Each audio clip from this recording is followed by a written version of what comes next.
Hey, sweetie, your mother showed me this Carvana thing for selling the car. I'm gonna give it a try. Wish me luck. Me again. I put in the license plate. It gave me an offer. Unbelievable. Okay, I accepted the offer. They're picking it up Tuesday from the driveway. I haven't even left my chair.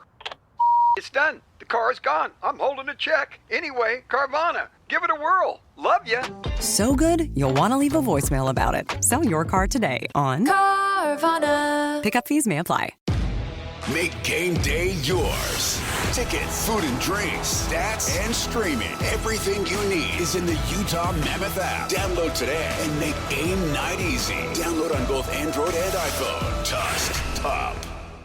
And now, it's 10 a.m. let's just get down to it. And it's time for your sports fix. Strap yourselves in, folks. From two guys who have covered the teams you're passionate about for years. We are professionals. This is Jake Scott and Ben Anderson on 97.5 The KSL Sports Zone. Jake and Ben, 97.5 The KSL Sports Zone. Jake Scott, Ben Anderson. Thanks for making us a part of your Monday. Should we call it Liberation Day, Ben?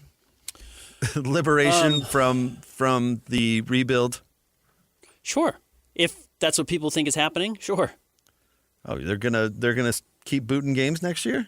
No, they can't boot games. They don't own a draft pick. But I do think we've maybe gotten a little bit ahead of ourselves as far as like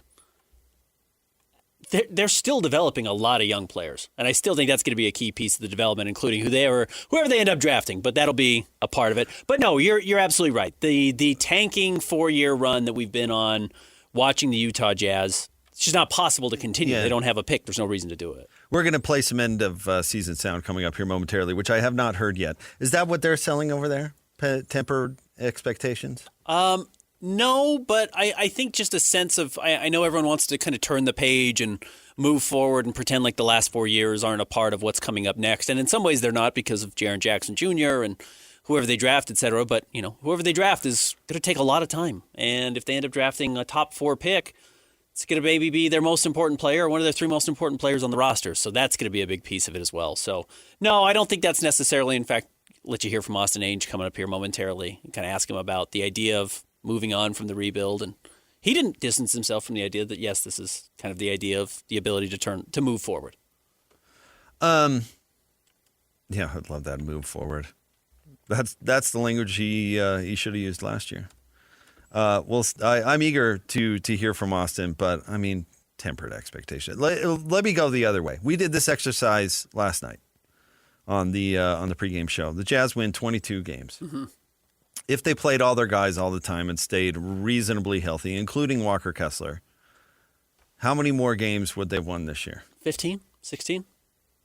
At least.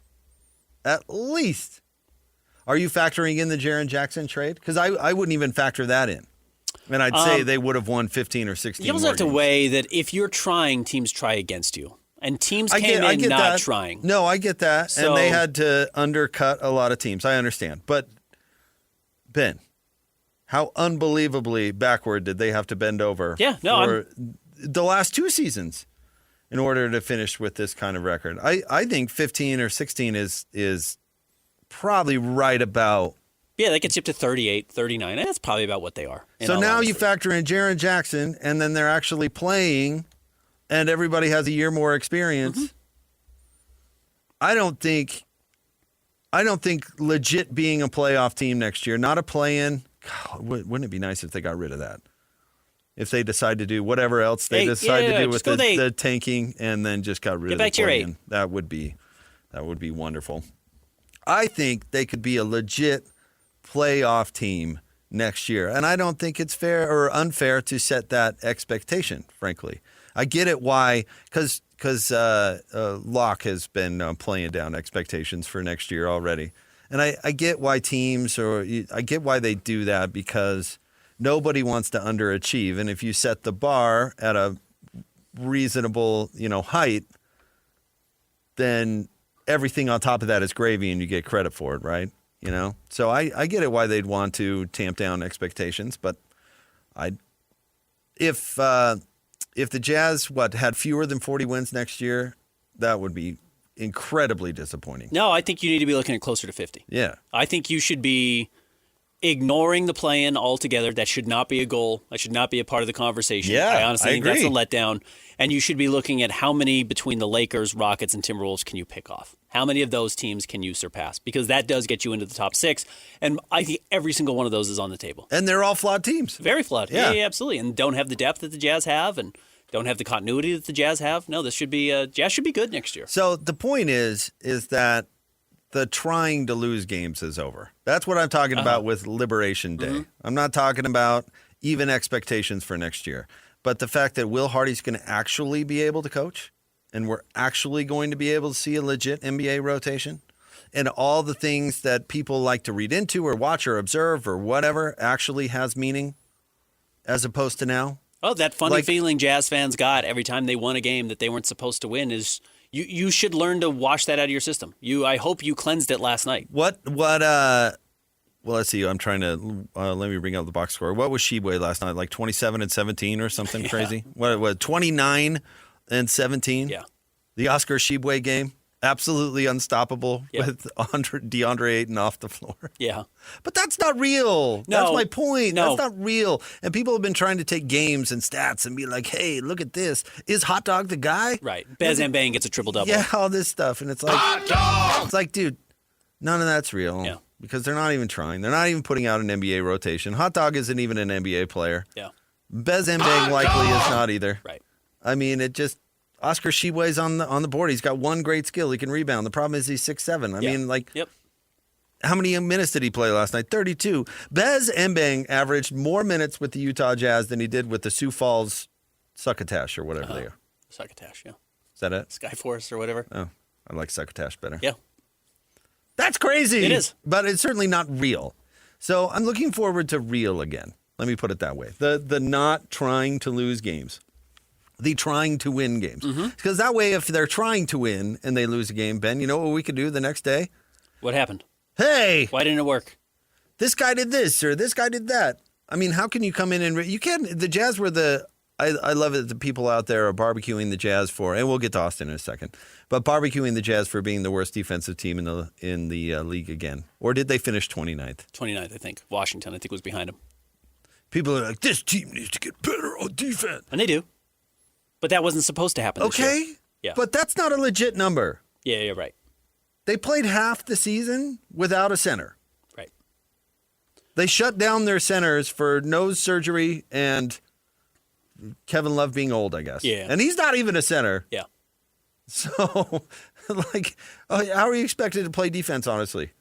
Even with Phil as your center, let alone Shibwe or Cody Williams, who got a bunch of time at center these last couple of weeks. Ironically, even though the foundation now seems like it's here for the Jazz, they go from very macro to very micro. Game to game matters. Game to game hasn't mattered for 4 years. Well, I mean, there's an argument to be made in the NBA, certainly, that game to game doesn't matter for good teams either in the same way. If at the end of the season you're wondering, oh man, why didn't you win 51 games? You only won 49, and 49 puts you in the play-in, and 51 puts you in the 4th seed. That's micro.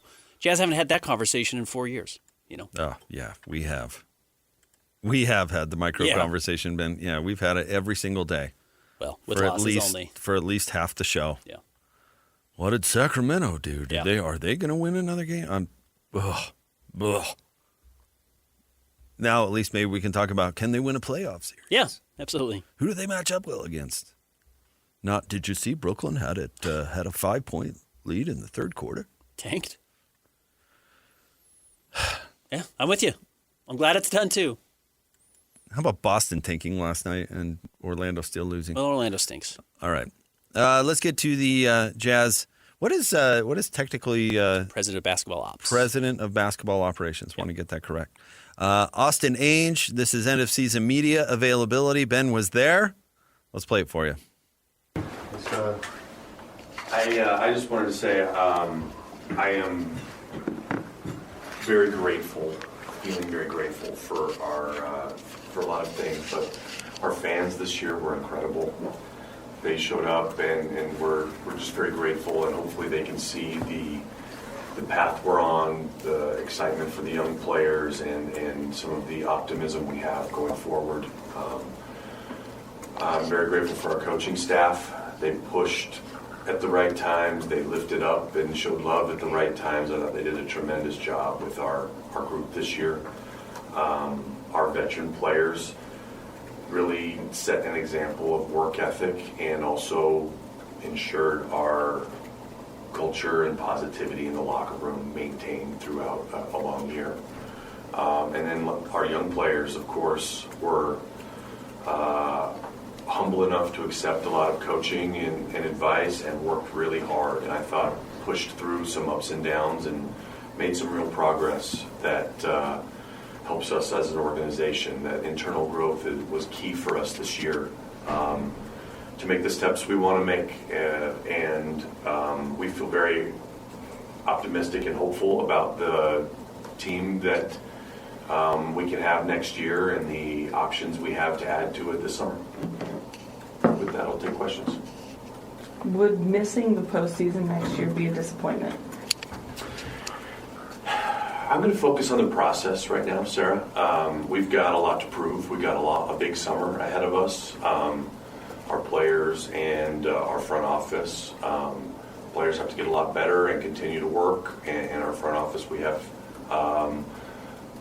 some key free agents and a lot of other things to finish out our roster to know where we stand. A couple of those key free agents, Nurk and Kevin, they've made it pretty publicly known that they would love to be back here. I'm wondering how much of a priority is it not only to maybe get that figured out, but also to have veterans of that caliber on this roster? I would say that we're always balancing the on-court needs with the locker room and leadership needs. Those guys were incredible for us all year, and I thought they both played well on the court. But yeah, look, Walker, Nurk, Kevin are all free agents, and that's a lot of bigs, so we're going to need some bigs for sure. Where's the team's relationship with Walker right now? Had a great meeting with Walker yesterday. He had a tough year of rehabbing, and I was so proud of him and how he showed up. He was usually here at 8 a.m. doing his rehab and on the treadmill and doing what he could with the various limitations.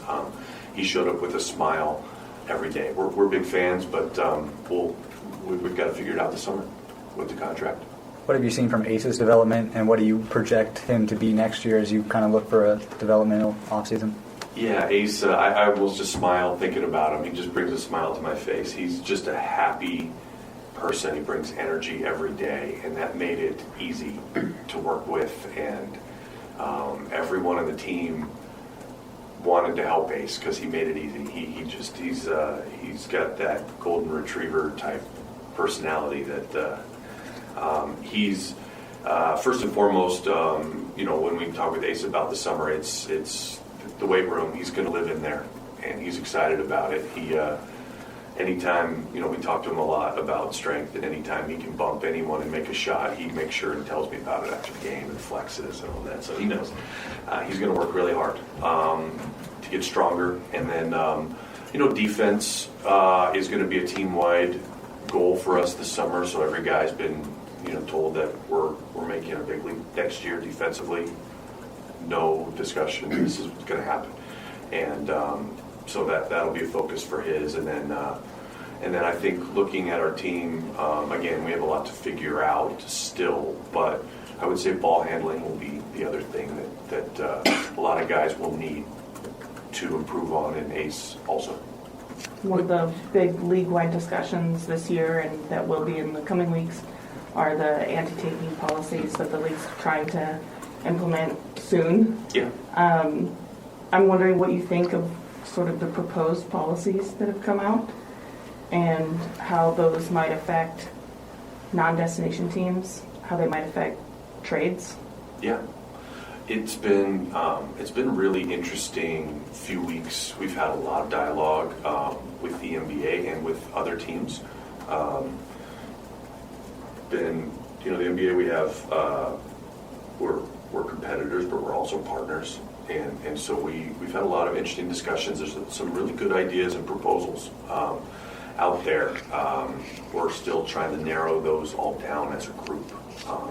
We had a good general managers meeting, and then there's been countless calls and texts and spreadsheets and back and forth with things between teams. I'm optimistic that we'll, the NBA is pushing us in the right direction, and that we'll have a solution that,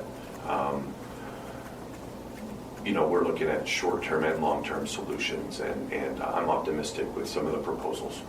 With Cody and Bryce and Flip and Ace and now another lottery pick potentially coming in, how do they match with an older group that is ready to win right now? And can you have two timelines? Do you have a glut of young players? It's a great question. There are, we have 18-man rosters now. And not every young player may get to play. It's going to be a competition for minutes. But I believe a lot of those young guys have proven that they can play in the NBA this year. And they've, this year we were able to let them play through some ups and downs, and a lot of them have found themselves in the NBA where they can function. And so we're optimistic that a lot of them can contribute to winning teams. Do you feel like you have the personnel on this roster right now to maximize a guy like Jaren Jackson Jr., or do you want to bring somebody in to play off of him, and how do you feel about his role right now?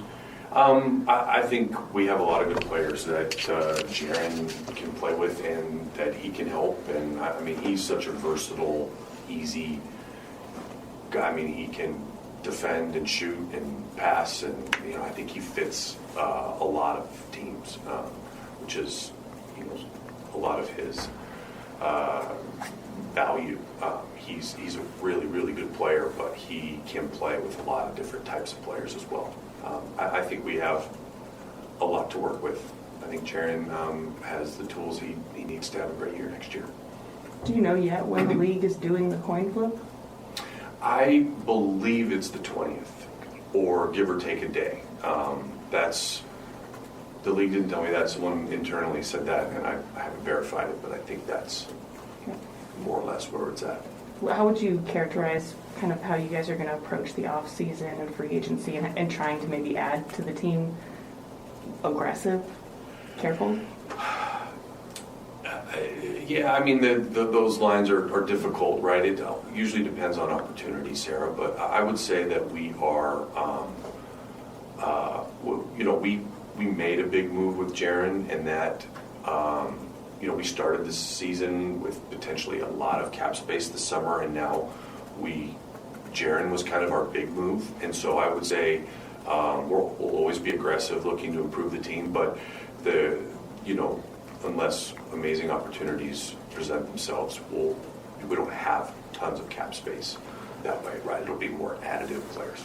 Along those lines, could you see signing maybe some of the third-year guys to earlier extensions than you did Walker?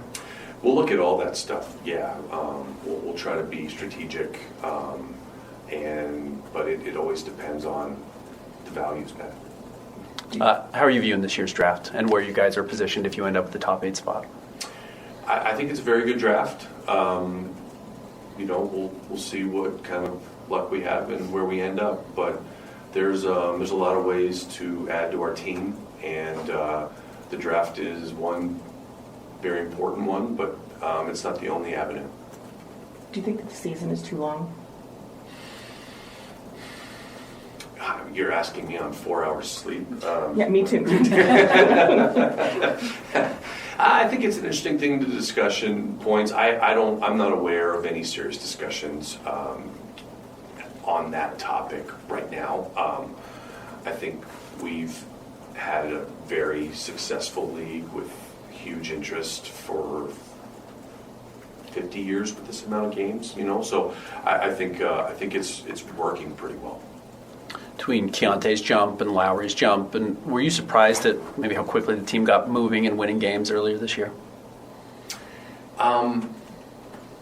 Yeah, I would say maybe a little bit. Yeah, we had this tremendous summer. These young guys worked really hard. We felt very proud of the work they put in, and but you never. I personally always start with kind of lower expectations and like to be surprised. And so we saw a lot of growth in the summer, but you never really know how it applies into the games. And yeah, we were very happy with the big jump Keontae made, and had a good talk with him in an exit meeting yesterday, and I think that he even has more to go. I think there's more steps he can take. Obviously, no one peaks at 22, so we think he has even more to grow.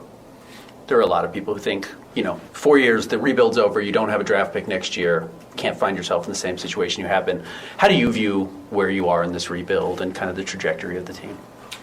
Yeah, I don't like to set,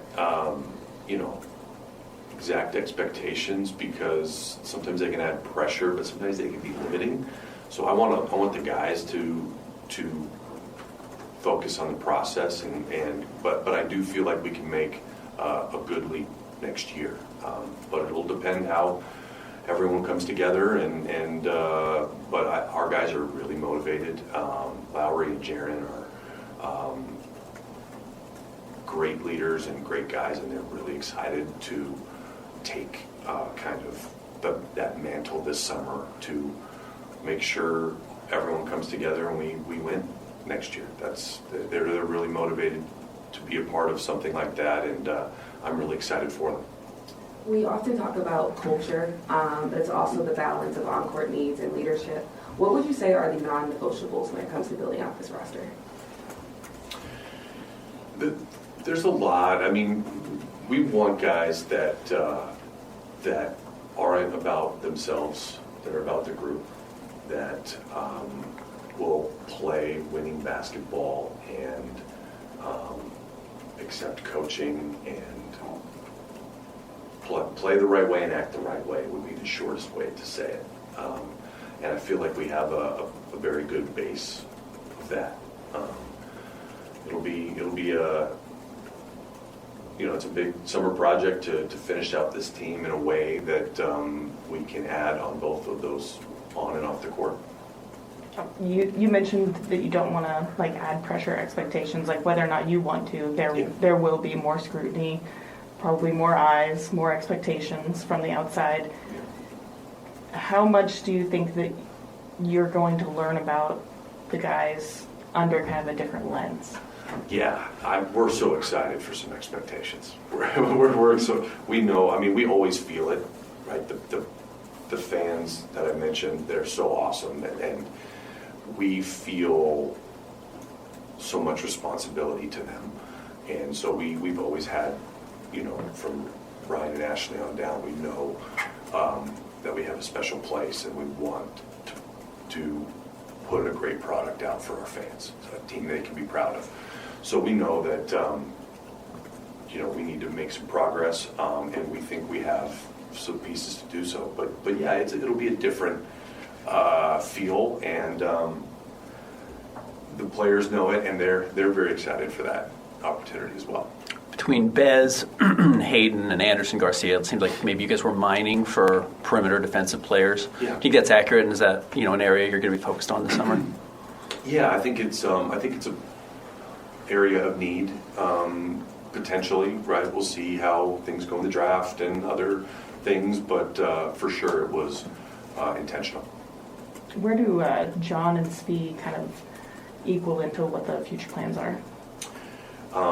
They are good players and good leaders and set a great example and can both defend, and so they're right in there. We need guys like them. We need them. So we're excited to have them in our program. How did you see Will continue to grow as a head coach, and just how did your relationship with him get stronger throughout the year? All right, there you go. To find out the answer to that, we will get the entire availability up online at kslsports.com. But a few interesting things there. I think he's very careful, Ben. You undersold it. I think he's very careful about expectations. I think he did a good job manicuring expectations, not for people to get ahead of themselves. But I don't blame people. They should. As you have said, and it's a phrase I've now stolen a lot, Cortez burned the boats. Yeah. You've burned the boats. You don't have a lot of salary cap space. You have some. They're maybe underplaying how much flexibility they still have, but they're going to sign Walker. They're going to use their mid-level exception to sign some players. Might be guys they already have on the roster. They've got, some options available to them. Can still make some trades, which I would certainly not rule out at all. But this is the team. For a lot of ways, this plus the lottery pick, unless they trade the lottery pick, is the team. And they don't have a draft pick next season. Simply put, they traded it for Jaren Jackson Jr. So there's no fallback. There's no reason to not make the playoffs next year. So yes, while they don't want to set that expectations, and maybe this is already Austin learning when he said, is asked, are you going to tank this year? And he says, we're not going to be doing that. And then they tanked 3/4 of the season. That time is done. Planting your flag and making that proclamation doesn't help you. It didn't help him this year. Now, it didn't hurt him. It's fine. Everyone saw what the Jazz were doing. I asked him if he'd surprised that they were winning games early. He said, yeah, it was surprising that they started winning games quicker than maybe expected. But yeah, it doesn't behoove him to say, yes, playoffs or bust. But I think the players will next year. Stay tuned. Top 3 stories of the day at KSLSports.com is coming up next. It's the Jake and Ben Show on a Monday at 97.5, the KSL Sports Zone. This is the top 3 stories of the day on KSLSports.com. 97.5, the KSL Sports Zone. Jake and Ben, 97.5, the KSL Sports Zone. Jake, Scott, Ben Anderson. It's time for the top 3 stories of the day at KSLSports.com, brought to you by J. Brooks Jewelers.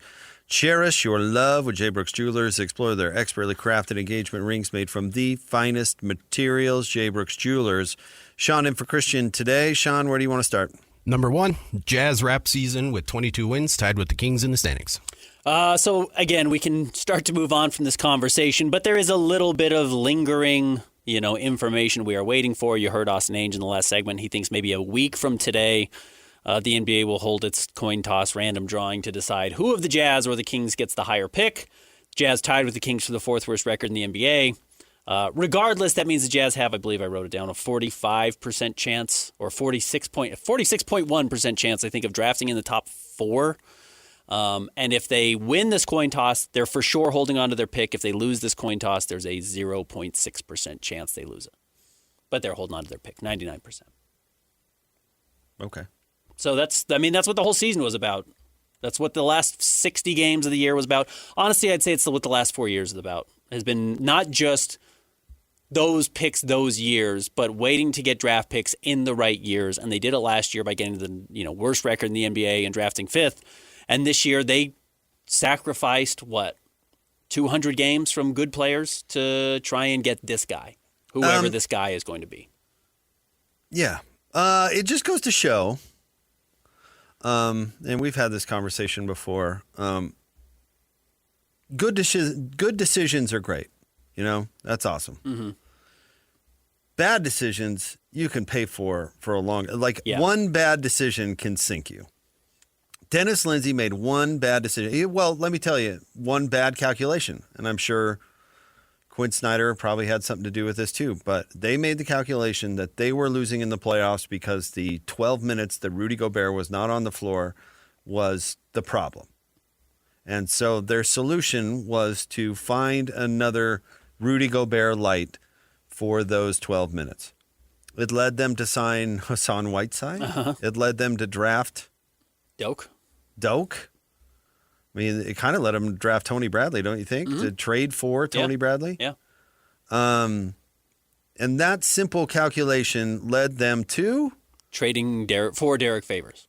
Didn't they sign him? Did they trade for him? I thought they signed him to a 2-year deal. Regardless, they went out and got Derek Favors. They signed Derek Favors. It didn't fix anything. And then they were so capped out that they had to move on from Derek Favors. And to do that, they had to attach a first-round draft pick. Yeah.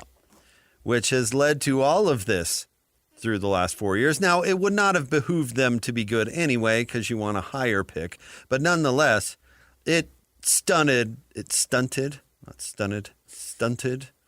a lot of stuff. Mm-hmm. I mean, it really did. To the point where, Keontae George really could have benefited from the last month and a half of the season if he was allowed to play. Yeah. Or Isaiah Collier for the last 3 weeks or whatever. Lauri and Jaren playing 30 games together would have really helped. So, but you're intentionally punching yourself in the face because of this bad decision that has haunted. How long has Dennis Lindsey been gone now? 4 years? 5 years? 4? At least. 3, I think. He was there technically the first year with Danny, right? And then took a step back. And maybe Danny was there for a crossover year with Donovan. He was there for a year with Donovan. Like a crossover, but was Dennis gone at that point? Dennis had taken a step back into more of an advisory role. Whatever. Yeah. He's been Wasn't gone making decisions forever. And they're still paying for that bad decision. So as you evaluate things going forward, like great decisions are great. Trading for Jaren Jackson looks to be great. Avoid the trading for Bradley Beal. Yeah. The bad move can punish you so much more than a good move can benefit you. I think that's accurate. It can be equally punitive as it can be advantageous. Why did the Carlos Boozer, Darren Williams team never go to the finals? Andre Karolinko's contract. They paid Andre Karolinko way too much for way too long. Yeah. And they could never add another player because Andre was untradeable the second the ink dried. And they couldn't do anything. Yeah, which is why I think the Jazz will probably be relatively conservative. Now, if the right opportunity presents itself to make a huge jump forward, Giannis says, yeah, I'll re-sign in Utah if you trade for me. Jazz will trade for Giannis. But I don't think they're going to go out and say, well, we don't know exactly what this roster looks like, but somebody's interested in the full mid-level exception in Salt Lake City, so let's give them the whole $15 million, because actually those are the margins now you're starting to operate in going forward, because Keontae's going to have to get a new contract, and you'll have to figure out if Bryce or Flip or Cody is on the team and if they're worth investing in going forward. So yes, to your point, the Jazz have got to be careful with that now, and this is where it all starts. Those decisions now matter more than they did over the last 3 or 4 years, because it didn't matter if you were bad. Bad decisions were fun. John Collins didn't end up working out great for the Jazz. Didn't matter. Well, that wasn't a bad decision. No, it wasn't. It didn't haunt them. No. If he was still stuck on the roster, it would. But signing Derek Favors and trading for Mike Conley were bad decisions. Yeah. And Mike wasn't even... I would only throw it into the bad decision category that it really didn't work out and they couldn't do anything else. More wrong than bad. More wrong than bad. Yeah. Certainly enjoyed watching him play basketball. He is not a bad player. But that move did not turn out to be good. Right. And they did pay for it because Mike was overpaid and they couldn't do anything. I don't know if Mike made them any better. Right. I don't know if Mike raised their ceiling. Like a lot of people thought he should. Yep. All right, what's next, Sean? Number 2, the Utah Mammoth dropped 2 straight after clinching playoff spot. Didn't play well at all yesterday against a Calgary team they probably should have beaten. Second night of a back-to-back. I thought they played okay against the Hurricanes, so that was a more difficult loss. Still plenty of opportunities now in this final week of the season to lock up that number 1 overall wild card spot, though. Limping in, though, Ben. That can't be good. Doesn't Calgary suck? Calgary does stink. Again, they've had 33, 38, 9. They've had an issue with that goaltender Wolf specifically. I know they scored late in the third period, but I think he shut them out earlier. For whatever reason, they don't seem to be able to figure out Calgary. And Calgary does play really slow and makes the game ugly. So the Mammoth got some work to do. They've got 2 more games. Winnipeg coming up tomorrow, and then they close the season against St. Louis. The Kings currently sit at 87 points. The Mammoth are at 90. So the Kings are 3 back. So as you indicate that it's still fairly comfortable. Yeah. But if you dump both games, you're going to... And they win both. They win both, then you're done. Or not done, but then you slide to the second spot where you're going to draw the Avalanche, which... It's not what you want. No. Right now, by the way, the Golden Knights sit 1 point in front of Anaheim and Edmonton. Let's see. Golden Knights, I'm trying to pull up their schedule to close the season. They get to play... tonight against Winnipeg, so a very difficult game. And then Wednesday, a very winnable game against Seattle. Let me pull up Edmonton really quick and see who they close the season with, who's got an easier schedule here. Apologies, but kind of fun to actually be looking at playoff seeding and not, like you mentioned with the Jazz, looking at whether or not Brooklyn is going to accidentally win a game late in the season. Edmonton plays Colorado tonight, very difficult, and then closes the season against a total dog in Vancouver. So both teams have something similar, and to your point, Vegas seems to be in the driver's seat there at least a little bit. Colorado's so far in front of Dallas. Are they going to play anybody? Yeah, they might be resting. Is that a thing in hockey? Certainly can be. I mean, they did just lose to Vegas last night, or 2 nights ago. So over the weekend, I should say. Should ask Nick if hockey players are too tough to take a rest night. They're not. By the way, Bryce Sensabaugh resting before the Laker game really paid off. He was great in the first, in the only 18 minutes he played. Well, they weren't going to win that game. Had to rest him. Side note, we forgot to get to that with the Jazz. All right, what's next? Rory McIlroy wins the Masters for the 2nd straight year. And played very well. He didn't need to be exceptional on day 4. He had to manage the course, and he went out there and did that. And even when it seemed like it was getting a little dicey with a double at 4 and another bogey at 6, and he had lost the lead, the big lead that he'd built on day 1, he was excellent on the back 9. He was everything he needed to be while everyone else was struggling around him. He just kind of kept a cool head.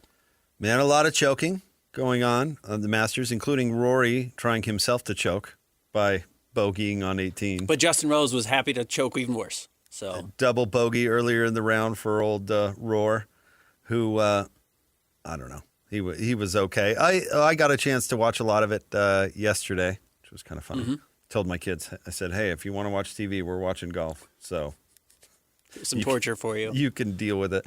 Yeah. But it was entertaining. Justin Rose absolutely choked. Mm-hmm. Scotty Scheffler didn't choke, but he just didn't do enough. He just waited too long to make his move. Yeah, it just wasn't. And so Rory kind of accidentally won, which I find is hilarious. Yeah, he didn't play great again on the back 9 and was still building a lead. I mean, he was pulling away from Cameron Young and some of these other players who just weren't taking advantage of their opportunities. And at one point, he trailed Cameron Young by 2 strokes. So give him credit for hanging in there. Mm-hmm. But it wasn't like somebody went out and grabbed that tournament, which was a little bit disappointing. But shout out to CBS, who didn't even show 4 shots on the 18th or whatever, the 4 shots from Cameron Young and Rory McIlroy. Well, they couldn't find him. I don't know if their cameraman was on mushrooms or their director just is completely incompetent. It was bizarre. Imagine being CBS, having the biggest moment, arguably, of golf season. You're like, but we don't need to show where the ball went. Who cares? You think anybody noticed? And like Rory playing out of the trees, off of the pine needles, huge shot. Has to go over the big tree on 18 to get out, and he swings, and they say, cut to a long shot, because we don't have any idea where the ball is. No clue. And, I mean, they didn't know. The announcers didn't know. Jim Nantz didn't know where it was until they're walking over, and it's like, oh, it looks like he's in the sand trap. He's got to go look and make sure it's actually his ball. Like, they didn't even have a spotter there. So, yeah, they blew it. That was a huge moment. Their camera didn't even show the final putt go in because Rory himself was in the way. Uh-huh. Yeah, that was tough. Especially because at that point, when Rory was in the trees, he had a 2-stroke lead on Scotty Scheffler, who was already in the clubhouse. Like, he actually could have blown that. If that doesn't go well, easily he hits the tree again. You're quickly looking. He could safely bogey, which he did on 18 to get in, and he played it that way. But had that not worked out as well, or had he not gotten out of the trap well, he could have been in trouble. And yes, CBS did not lay that out particularly well. No, I think the director in the truck was already a few mint juleps deep. Yeah, it's late, guys. Like, I don't know. We don't need to find that ball. Just carry it, Jim. Nobody's watching. Be a professional. Nobody's watching. Doesn't matter. But it did look like Rory is playing with a different level of comfort than he has in years past. There's no more monkey on his back that he's trying to, shed. He's playing great, and he played great last night. Yesterday. He just looked comfortable, even when he blew it in the first 9. I told you for a while I was trying to get on the bandwagon to root for Rory. I just can't do it. I like him. I'm not sure there's like a strong draw or connection. Not sure he quite is that type of a salesperson. Broke up with Caroline Wozniacki on text. That's all you need to know. Yeah. Did you see all the guys he was like dapping up after? It's just it's like 8 other guys who look just like him with sunglasses. I'm like, oh, that's just who he is. He's just like kind of a boring bro. I don't know. He likes to date journalists. Yeah. He's just kind of he enjoys that whole. Still think he's that exciting of a person, which is fine. But we like exciting people. We like people to have a real strong personality. Not that great of a person. Yeah, maybe not. Maybe not Tiger's level of depravity. I didn't root for him either. But if Tony were winning, Tony Finau, who wasn't even at the Masters, if he were winning at a higher level, his whole thing would sell extraordinarily well. His whole personality, he's likable, you can root for him. There's even some nuance in his likability that makes him a little bit different coming from Utah.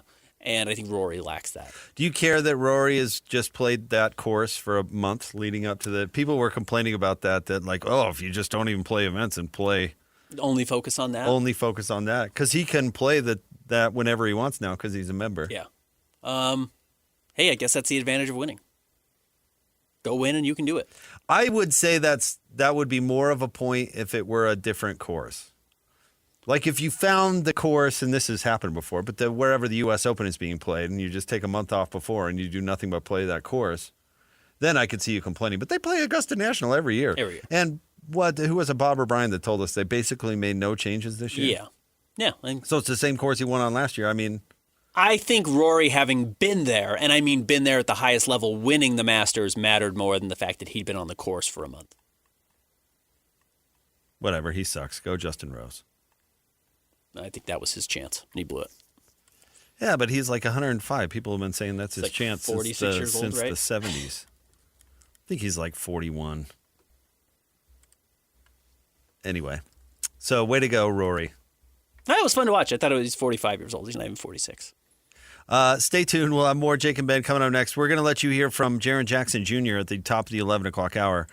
So make sure you stay tuned for that. Jake and Ben, 97.5, the KSL Sports Zone. Who's got it better than us? Nobody! Your home for the best sports coverage in Utah. You're listening to Jake Scott and Ben Anderson on 97.5, the KSL Sports Zone. Jake and Ben, 97.5, the KSL Sports Zone. Jake Scott, Ben Anderson.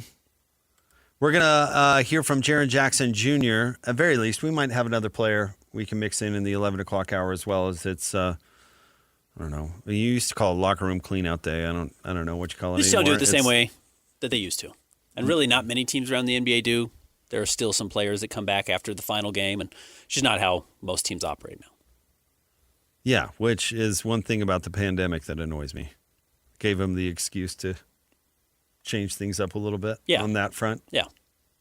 On the media front in general, but on that front, yeah, I don't think the locker room cleanout hasn't existed since the pandemic. What, you talked to some people last week, right?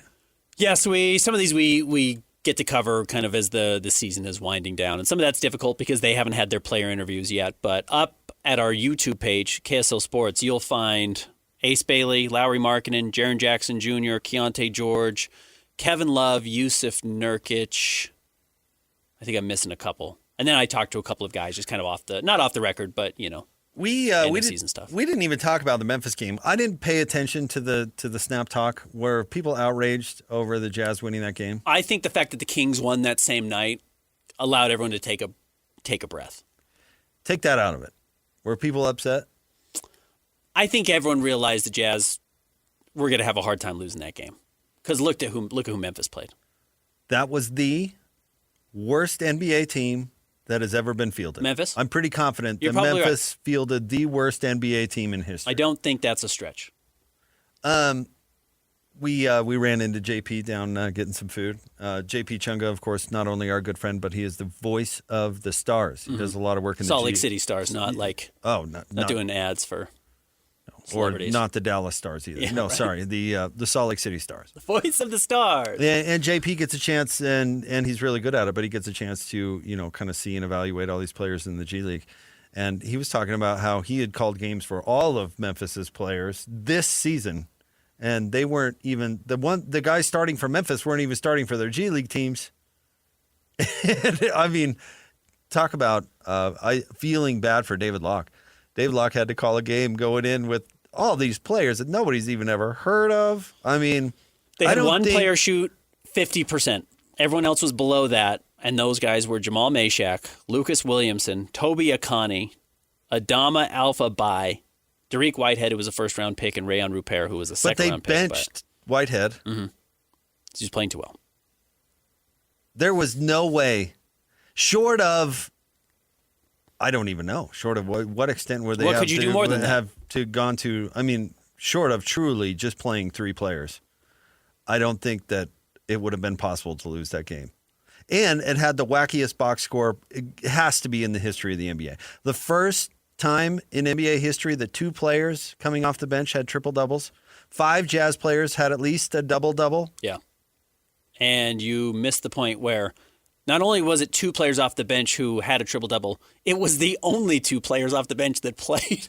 It was only 7 guys that played. It was Conch and Bezembing. The Jazz had the deeper rotation, only playing 7 guys. This is almost like a March Madness game where Memphis only played 6 guys and the Jazz played 7. No, it was ridiculous. I mean, It would not have been possible for the Jazz to lose that game, is my point. I would hope that people would understand that while watching it. I think fans did recognize that. That would not have been a possible game to lose. Correct. Nothing you could have done would have outperformed what Memphis put on the court. Or underperformed what Memphis put on the court, if you want to look at it that way. It would not be possible. Nope. Unless they fielded a junior Jazz team, that was really something for Memphis. Again, it has to be the worst NBA team in history. The worst team fielded in NBA history. The irony and the funny part of it is that Sacramento was in a very close game. In fact, they were down in the fourth quarter and could have booted that game to Golden State on Friday night. But because of the earlier allegations that week of Doug Christie tanking by fouling with the team up by 1, that he said, I'm just a bad coach. I don't know what I'm doing out there. So by the way, they're keeping keeping him around next year. They had to try and win this game on Friday, and they did. Well, now we wait this stupid coin toss. Of course they're keeping him around next year. They're going to try and lose next year. Apparently. No, not apparently. I mean, it'd be the first smart thing Sacramento ever did. To try and lose next year. Yes. Yeah, I mean, they're going to find a way to have the worst record in the NBA next year. The year after back-to-back good drafts, and they didn't find a way to do it. Keep the crappy coach. You're not going to try and win. Might as well. Yeah, I just don't think they know what they're doing. You don't think that, huh? What was your what's your giveaway? What was your first clue? Yeah. So I'm glad that yes, this aspect of it, we are very close to this being done. Less than a month from now will be the NBA draft lottery. In fact, it was 4 weeks from yesterday. The draft lottery will be done, and then it's no more about positioning or anything like that. We'll let you hear from Jaren Jackson Jr. coming up next. Stay tuned. Jake and Ben, 97.5 VKSL Sports Zone. Whether it's the Jazz, Utes, Cougars, or Aggies, these guys have got you covered. Time to eat, fellas. You're locked on to Jake Scott and Ben Anderson. 1, 2, 3, move it. On 97.5, the KSL Sports Zone. Jake and Ben, 97.5, the KSL Sports Zone. We're teaming up with Beehive Meals, honoring people that impact youth sports in our communities. I always screw up this read. Nominate the youth sports volunteer you know for the Beehive Meals Hero of the Week at KSLSports.com/contests. Then listen every Thursday to JJ and Alex for the winner. It's the Beehive Meals Hero of the Week. Real quick, Ben, before Jaren Jackson Jr., can I ask you a quick society question? Mm-hmm. We can ask Sean this too because Sean's younger than us. Coachella is going on right now by Palm Springs. Mm-hmm. And I just found a story that Vanna White is at Coachella. Okay. I saw people complaining that our favorite couple, Justin Trudeau and Katy Perry, were at Coachella. And people were complaining that, I can't even remember what bar they set, but once you're not in your 20s, you can't go to music festivals anymore. Is there a limit? First of all, Vanna White can do whatever she wants. Yes, Vanna White's invited. I would never criticize Vanna White for anything ever. But is there? I mean, Katy Perry's 41. Okay, she's almost my age. Justin Trudeau ran a dang country already. Yeah. Shouldn't your music festival days be in the rearview mirror? I mean, maybe a small. It's better than Burning Man. If Trudeau shows up at Burning Man, we're all in trouble. But I told you my great uncle in his 90s went to Burning Man. Yeah, that's which the I think thing. That is a thing people cool. do. People get old and they're like, "Oh, I wish I had done more when I was younger, so I'm going to Burning Man now." And my great aunt had dementia. And he took care of her for a long, long time. And when she finally passed, he was like, I'm going for it. Go I'm see the gonna go. world. He did a what do they call that? A veteran flight. What do they call that? Where he went back to Korea because he was in the Korean War, and he went to Burning Man. So maybe this is a moot point. There just is no. It's all young at heart. But I'm sure you don't want to see Justin Trudeau at Coachella. It'd be like, we're going somewhere else next year. Are you serious? Who did he show up for? Is there some Canadian band that he was like, yeah, I got to see? Oh, no. He got dragged there by his gal. I mean, there's... And then, is Justin Trudeau staying up? Because I watched Bieber a little bit. I fell asleep. And Bieber didn't go on until, I think, 12:15 our time.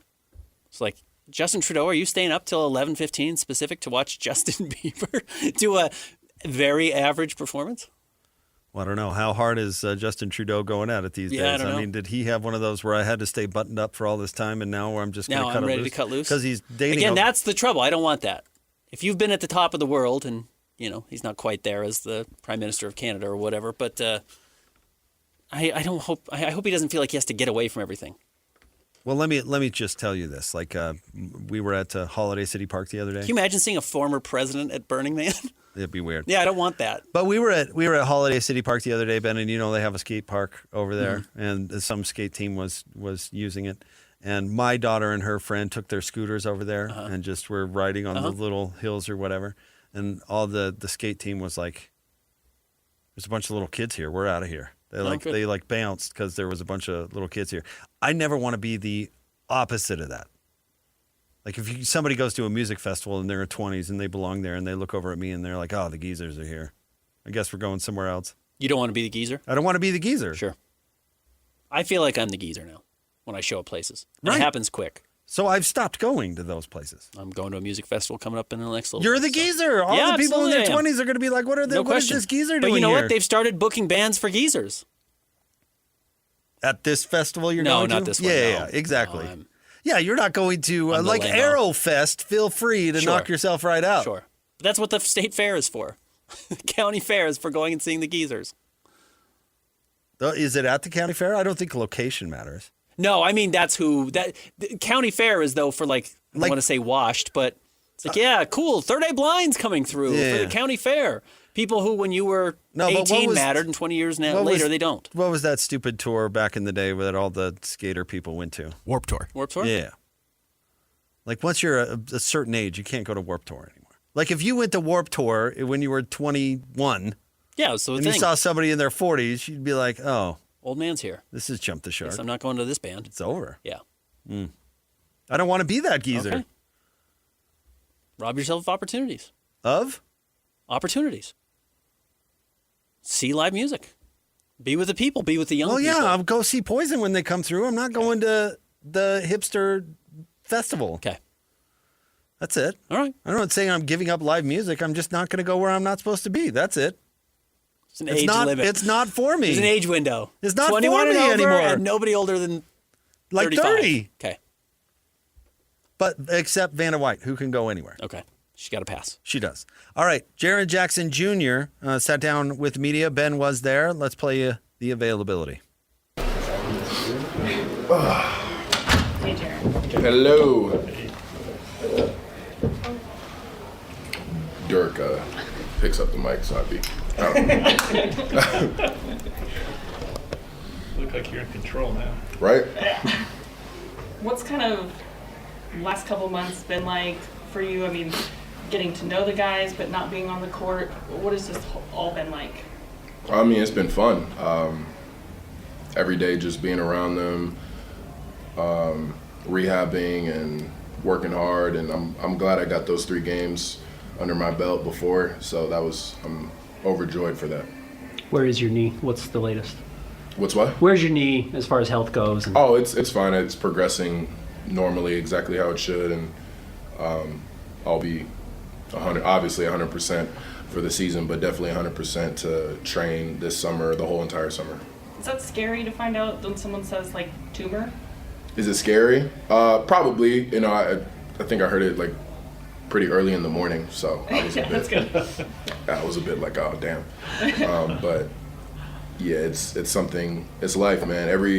Everyone's got a problem or everyone doesn't have a problem until you have one. So I think I was happy they were with me on it and directed me in the right way to take care of myself.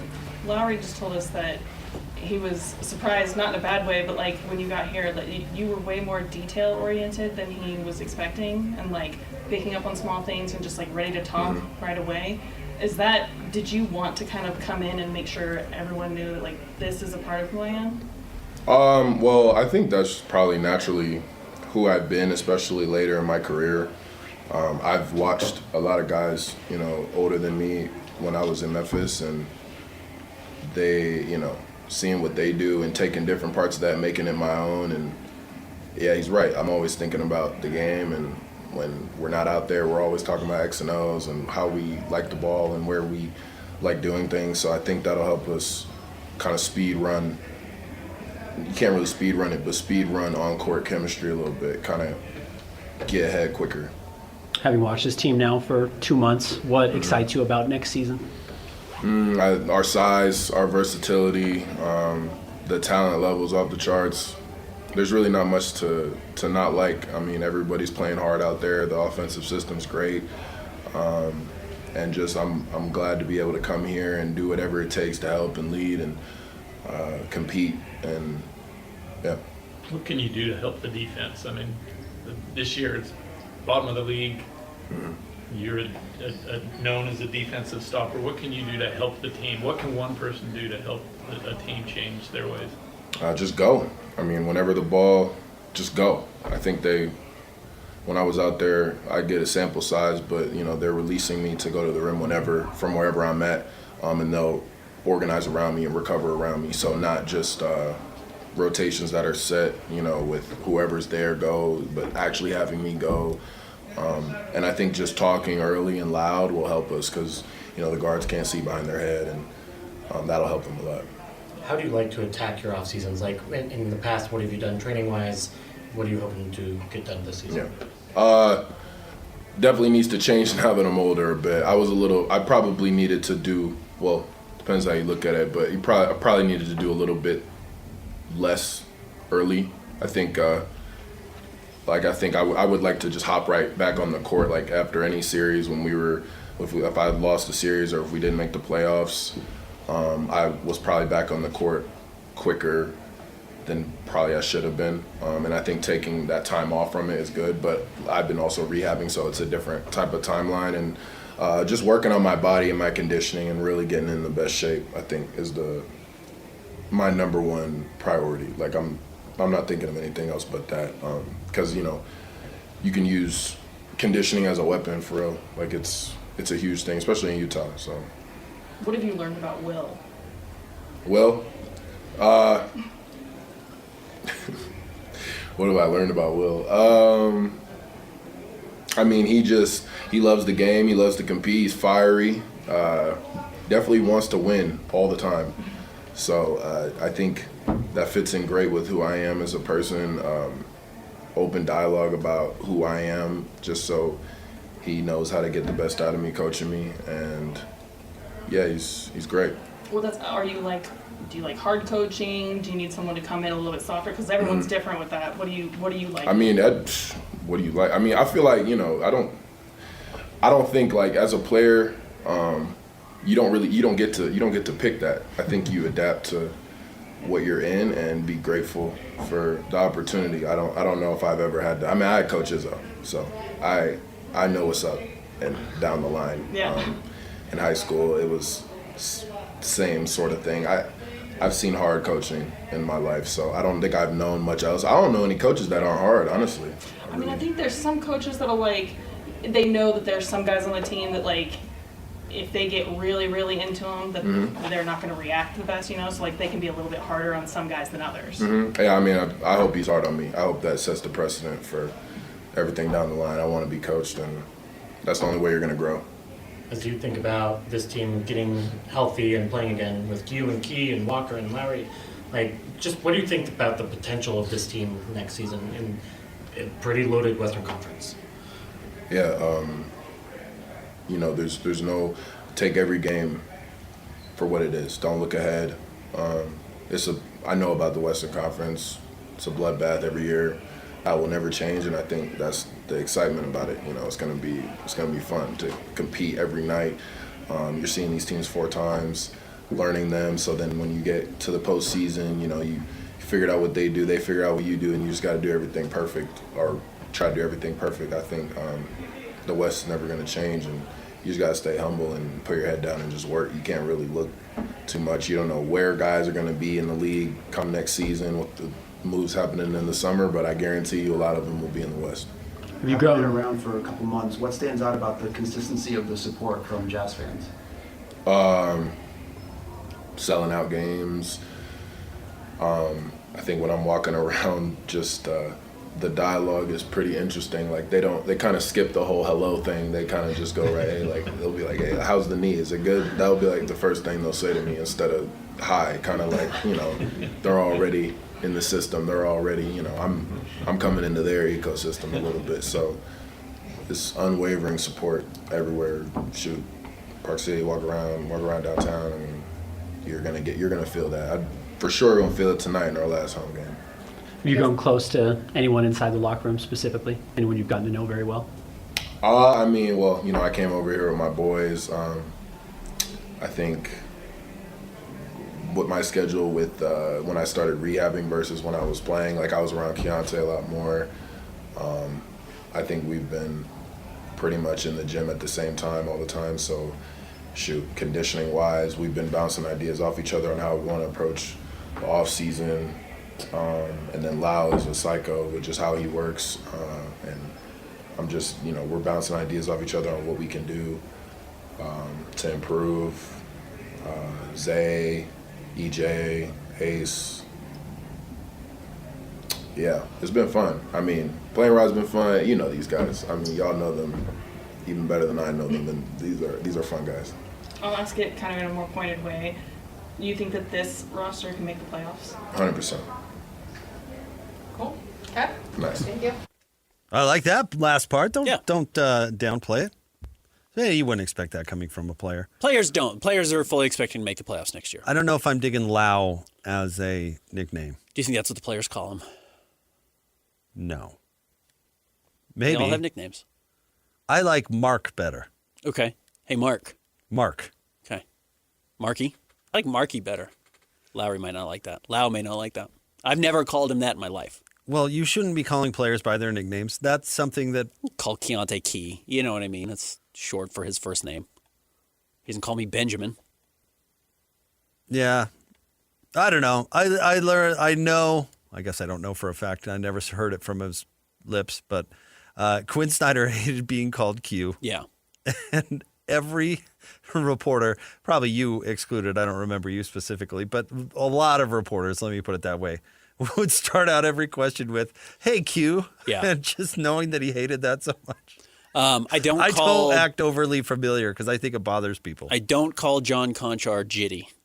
Is that his nickname? Jitty. Oh, you need to pull out Conch on him. See how he likes it. Hot dog. Hey, Conch. Hey, Conch. Triple J. No.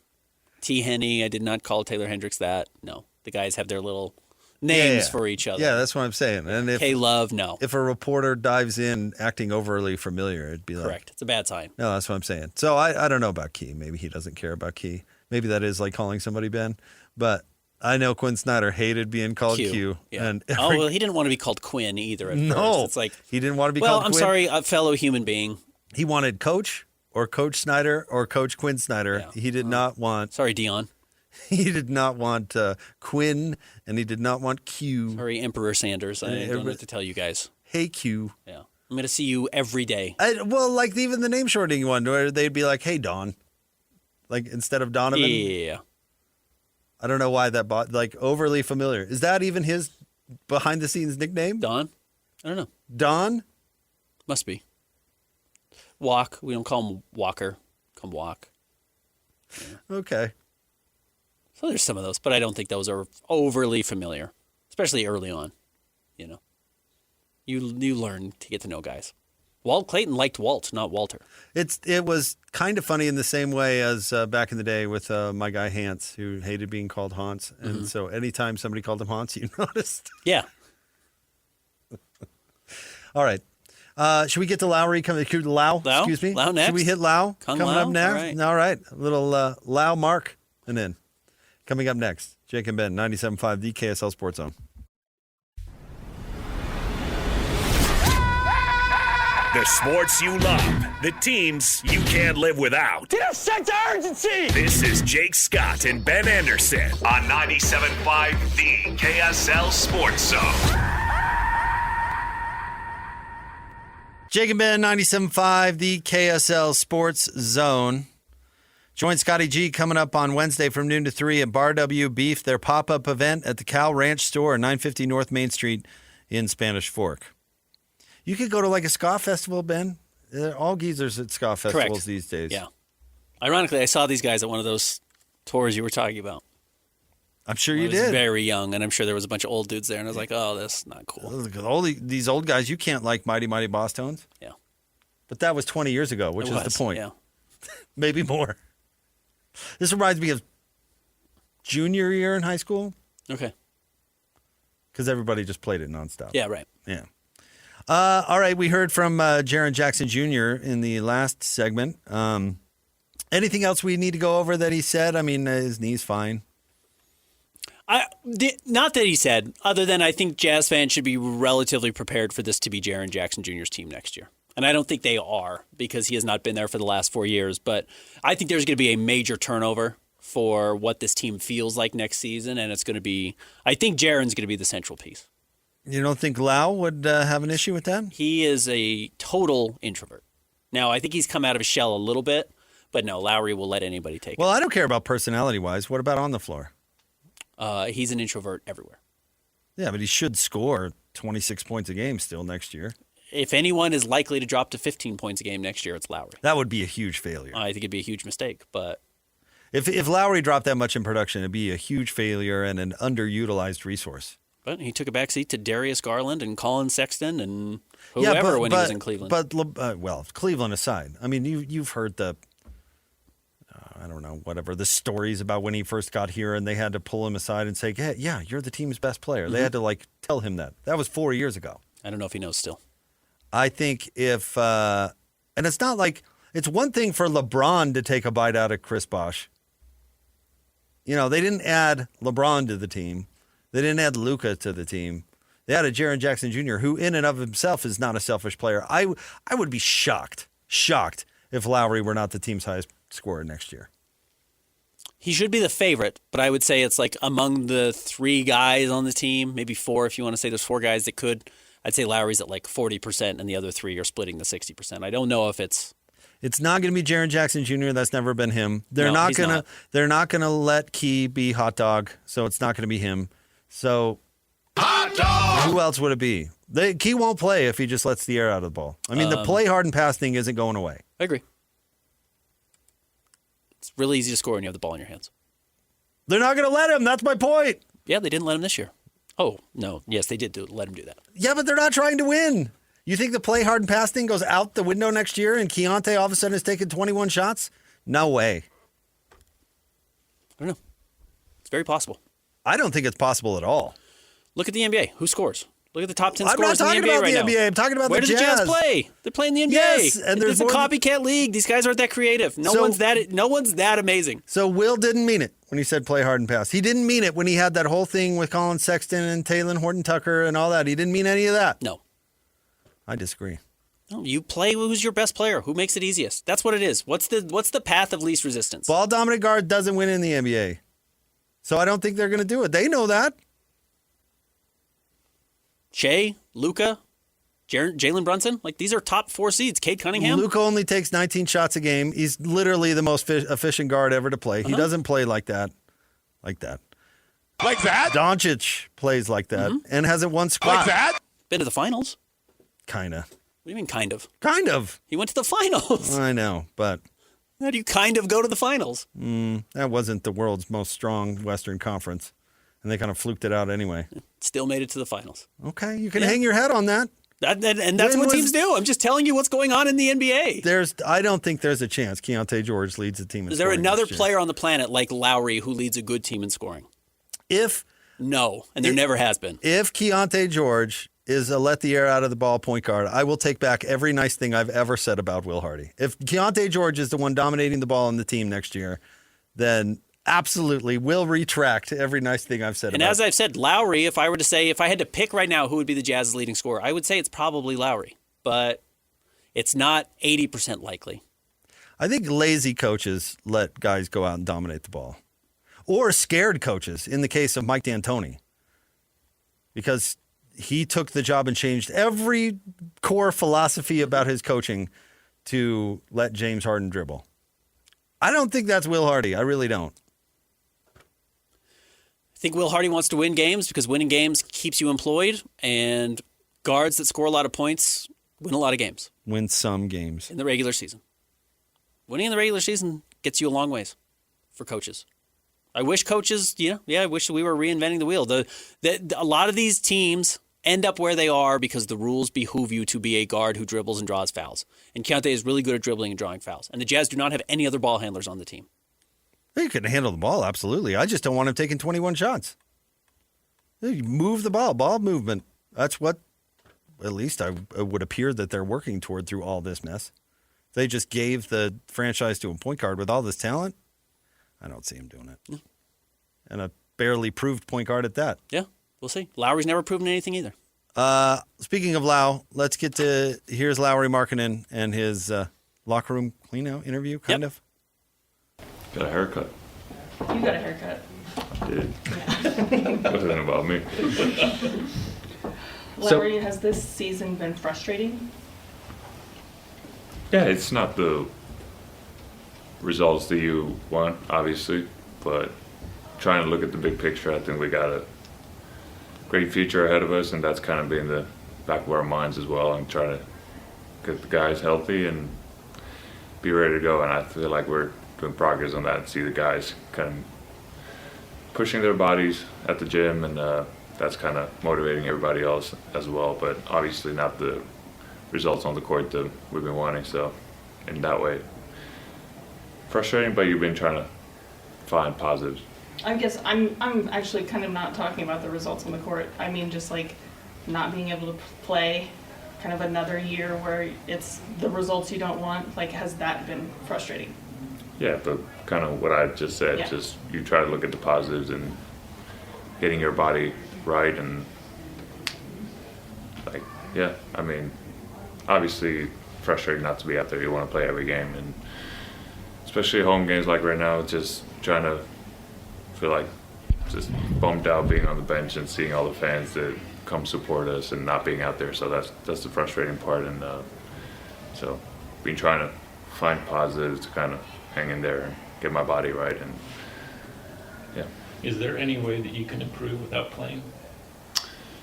Yeah, I think you can see other stuff just watching, and I think most importantly, you can talk to your teammates more and kind of see their tendencies, what they like to do, and kind of try to build that chemistry. Even though I'm not out there, you can see what the other guys like, and you can talk on the bench and in the locker room, and in that way, those are important moments. Are you the type of person that writes that down, or is that just like in the hard drive in the back of your brain? Kind of a brain. I don't write it down. If I see something, I try to just get the guy one-on-one and talk to him and kind of pick his brain and how he sees things, and maybe I can improve or learn something from younger guys or older guys, or whatever the case may be. But I think you can always improve. And your numbers bounce back a lot this year. Any single thing or a couple things you would point to as the reason?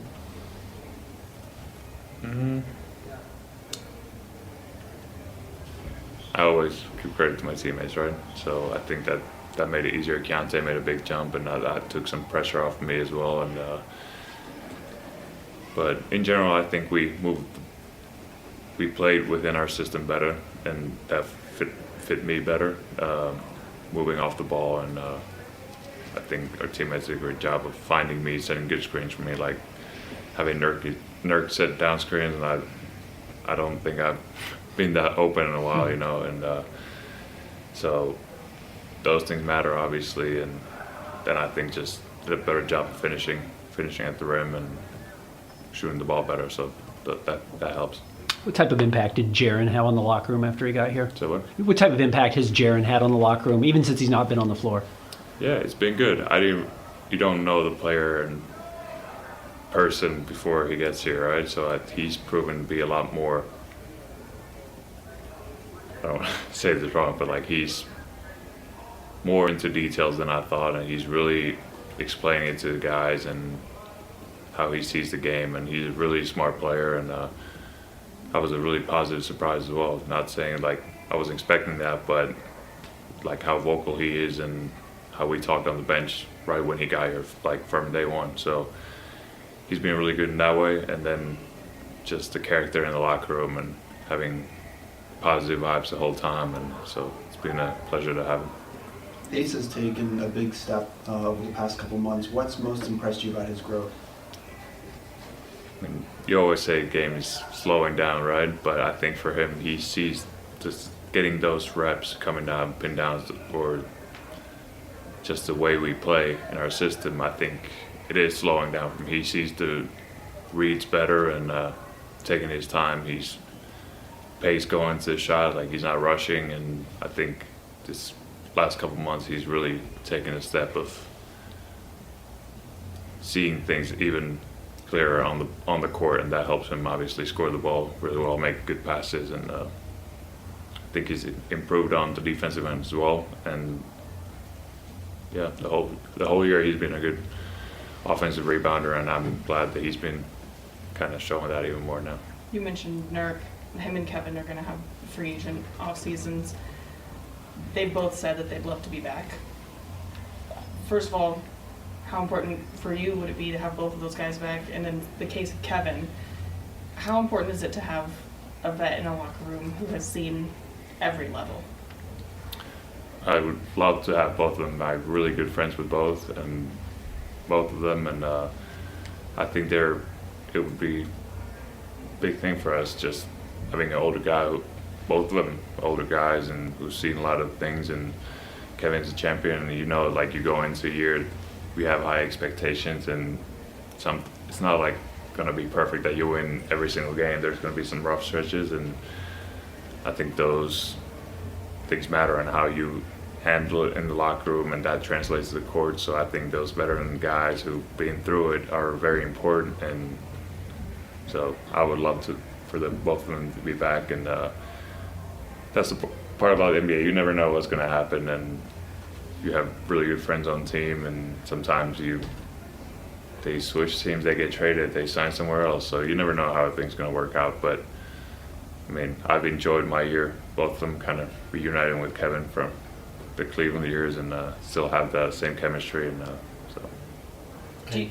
Do you think that this roster? I mean, I know that you don't know what's going to happen this summer, but you're coming back. You're going to have you, Jaren, potentially Walker, Ace, Keontae. Like, that looks like a nice starting five. Do you think that this roster can make the playoffs?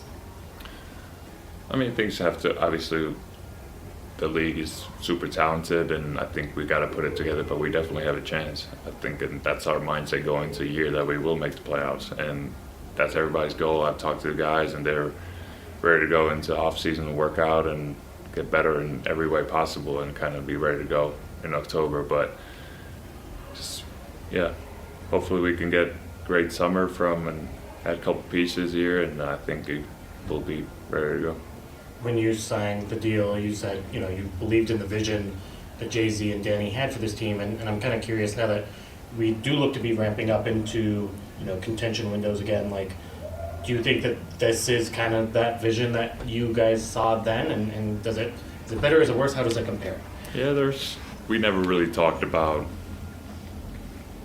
certain players specifically, but it's more so what we want and what we want to have in the locker room, and that, like, again, it translates to the court, and kind of we've always had a good relationship with front office guys. We've been open about things, and I think kind of it's great to see this kind of come to life, what they've been talking to us about, and so I'm really excited. But yeah, I wouldn't say this was exactly what we talked about, because we didn't talk in specifically, but like, we always stay in touch, and you see that's the best part about this ownership and front office, and like, they're around all the time. You're working out there in the gym, and it's not like official talk with like a meeting or anything, but it's just building the relationship and having the trust and kind of enjoying being around each other. So I know the playoff drought for you, but like, what would making the playoffs mean for you? That's what you play for, right? So that would mean a lot. How has Austin been?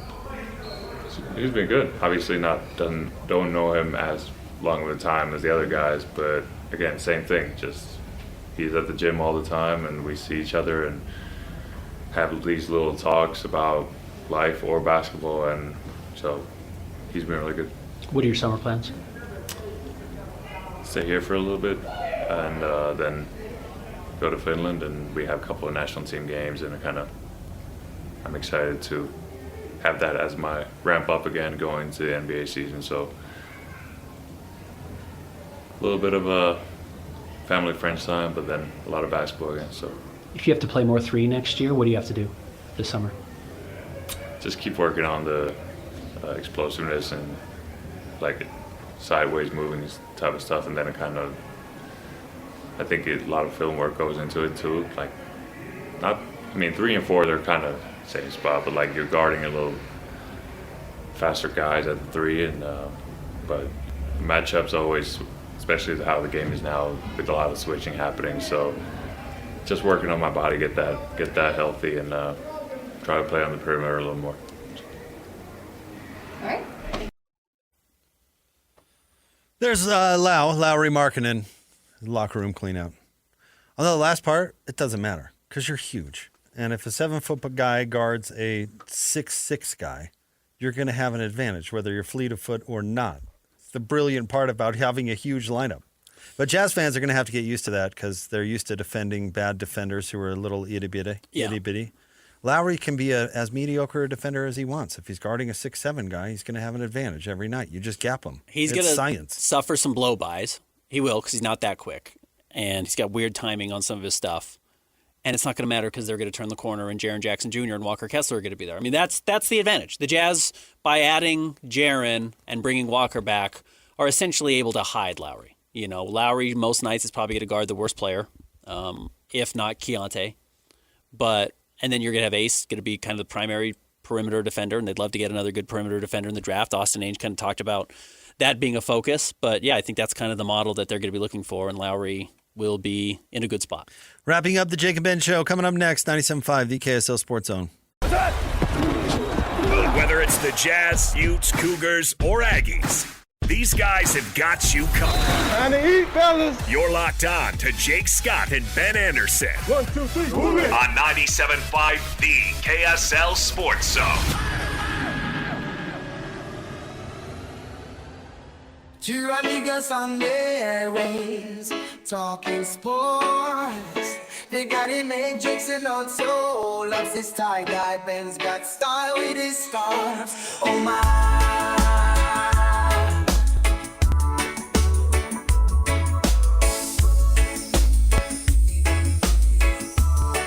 Jake and Ben, 97.5, the KSL Sports Zone. Did you see the Tyrese Haliburton news real quick, Ben, as we wrap up the show? I saw the photo of him. So he gave some comments. He's lost half his eyebrow to shingles. Okay. He's put on some weight. Yeah, he's put on a bunch of weight, but he said his neck. He said that's because of the medication he's had to take to try and get rid of it, and it has not been all that successful. And I guess this immediately starts me thinking about myself. Shingles are chickenpox, right? Kind of, yeah. I think it's the same thing. Chickenpox that come back, but what's the likelihood of getting shingles after you had chickenpox? Like I had them as a kid. Did you get the vax, or did you? I had chickenpox. So does that make you more or less likely to get shingles? Because I like my eyebrows. How do you feel about your weight? I don't care about that as much. You must have had chickenpox to develop shingles later in life. So you can't get shingles unless you had chickenpox. Because you always have it, right? Or something like that. And it reemerges. Well, let me tell you, my old man got chickenpox as an adult, and you don't want really bad. You don't want any part of that. Yeah. That's why, I mean, when the kids in the neighborhood got it, was go get it as a kid, because adults, it can be very, very harmful. My old man got it in Florida when he was in his early 40s. They wouldn't let him on the plane. He just had to suffer in a hotel room. For he's supposed to come home. I think he spent 2 extra weeks in Florida just hanging out with the chickenpox. So I got to watch out for this shingles thing then. Yeah, be careful around puppies and stuff, right? Isn't that how you get it? What? Can't puppies pass shingles along?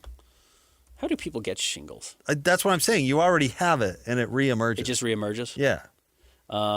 It's a reactivation of the varicella zoster or zoster virus.